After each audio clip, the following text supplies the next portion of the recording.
because of the ACA, they can remain on our family policy until they're 26 years old. Later this year, our eldest child will be celebrating her 26th birthday. And because of the ACA, she'll be able to buy a policy of her own, even though she has a pre-existing condition and her employer does not offer healthcare insurance. My family is set. We're going to be okay. It would be very easy for me to just say, I got mine, and walk away. But I was raised by parents who taught me to care about other people. I grew up in a country where we cared about those less fortunate than ourselves. I don't remember how we got here. I don't understand how we got here. How it became okay to turn our backs on our fellow citizens who are in need. I know that people are afraid of this new health insurance program, but I think we should give this new system a chance. And that means extending the benefits of the law to all Virginians, as the ACA intended. Many who will speak here today, like myself, already have health insurance and access to affordable medical care. I've got mine, and every one of you has yours. But there are hundreds of thousands of Virginians who are going to suffer greatly if you don't close the coverage gap. I hope that you'll do the right thing and find a way to cover those who fall into the gap between our current Medicaid program and the subsidy threshold for the ACA. I know what it's like to live without insurance. My daughter and I were denied insurance for years because we had pre-existing conditions. And I don't want anyone to have to decide between buying medicine and buying food, as I did when we had no insurance. I want to live in a state where we allow people to be covered and we don't allow that to happen. Please do the right thing. Thank you very much. Vivian Sullivan? Do you have a timer up here in case you want to time yourself? Please feel free to reset me. My name is Chantel Lands. I'm a registered nurse certified in gastroenterology, and I'm speaking on behalf of Vivian today. I have been a registered nurse for 15 years, and all those 15 years I have had excellent health care insurance. But today I'm here to talk to you about patients with colon cancer and what not allowing 200,000 Virginians, not allowing them to have affordable health care will do for the population and for colon cancer. 95% of colon cancers start from a polyp, which is very much like a skin tag, kind of annoying, hanging around, doesn't really do anything unless you don't treat it. All colon polyps will eventually, if untreated, turn into a big, nasty, scary cancer.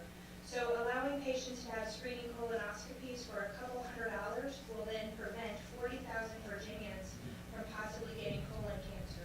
Think about the price difference between a screening colonoscopy where we go in and remove a little polyp, a skin tag, or a big fat scary colon cancer that will cost hundreds of thousands of dollars to treat, not to mention what it does for the workforce and people not being able to go to work because they're being treated for colon cancer. So today I'm here as a registered nurse asking you to support covering Virginians because 40,000 Virginians have colon polyps and it will turn into a big fat scary colon cancer. So I bet you never realized in your political career that you have the opportunity to prevent colon cancer, but I'm here today to tell you that you do. Thank you for your time. Thank you very much. Next speaker is Lee Kirk, followed by Kate Crane. Good afternoon, Speaker and members of the committee. Thank you for having me here today. I'm Lee Kirk, the President and Chief Executive Officer of Culpeper Regional Health System in Culpeper, Virginia. And Virginia needs to participate in expanded Medicaid. It needs to create access to health care for the working poor. We need to close the coverage gap. Just as the Marketplace Virginia that was developed by our Senator Hanger and Senators Stosh and Watkins, we need to create access to health care, reasonable health care insurance for the working poor, just like I suspect most of us in this room have. I know there are a few that it's the right thing to do for over 400,000 Virginians, 70% of whom are working. The working poor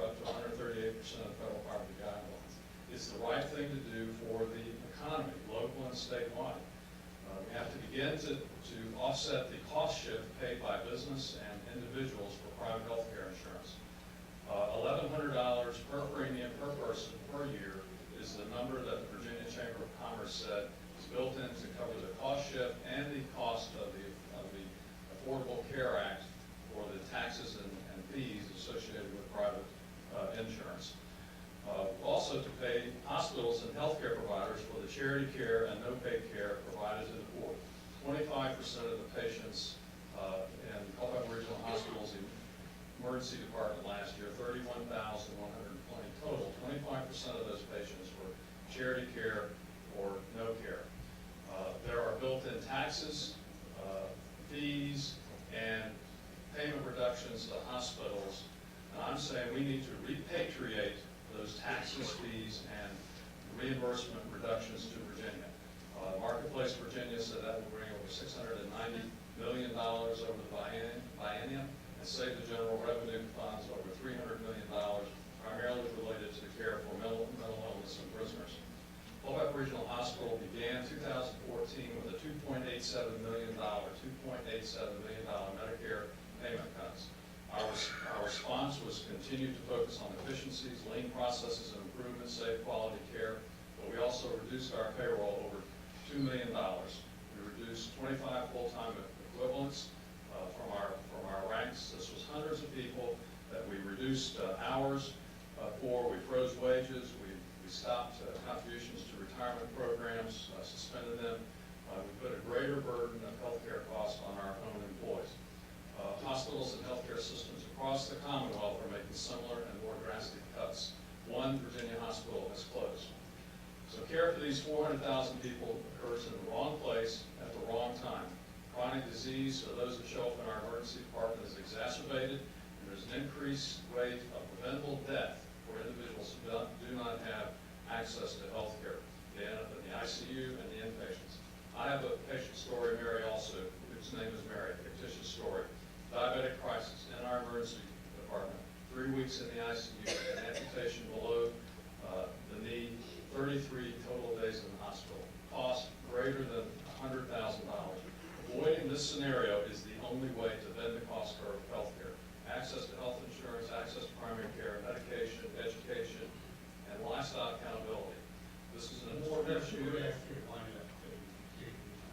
Yes. Please do the right thing and create access in Virginia. It's the right thing to do for people. It's the right thing to do for the economy. I have copies of my remarks that I will leave. Thank you very much. Next is Kate Cream, followed by Martha Wooten. Ms. Cream, Martha Wooten. Good afternoon. I would like to first say thank you for letting me have the opportunity to speak with you all today. And thank you for your service to the state of Virginia. My name is Robin Tyler. I'm standing in for KL with Central Virginia Health Services. You're standing in for whom? Kate, the one that called. Kate Cream. Yes. All right, thank you. Like I said, my name is Robin Tyler. I'm with Central Virginia Health Services. And over the course of the last few months, I've had the opportunity to sit down with over 400 Virginians as a certified application counselor. My job to assist those enrolling in the healthcare marketplace. Of those 400 people I've assisted, about 200 have actually qualified for health coverage through the marketplace. The other half fell into the gap. These folks who fall into the coverage gap are across the map age-wise. Many of these folks get up and go to work every day. Sometimes they work more than one job just to get by. These are hard-working, responsible Virginians that need health care. But right now, they don't go to the doctor. They don't get their diabetes, nor their blood pressure medicines. They are taking time bombs. What is going to happen? They're going to end up in their emergency room, missing work, and coming out with a massive hospital bill.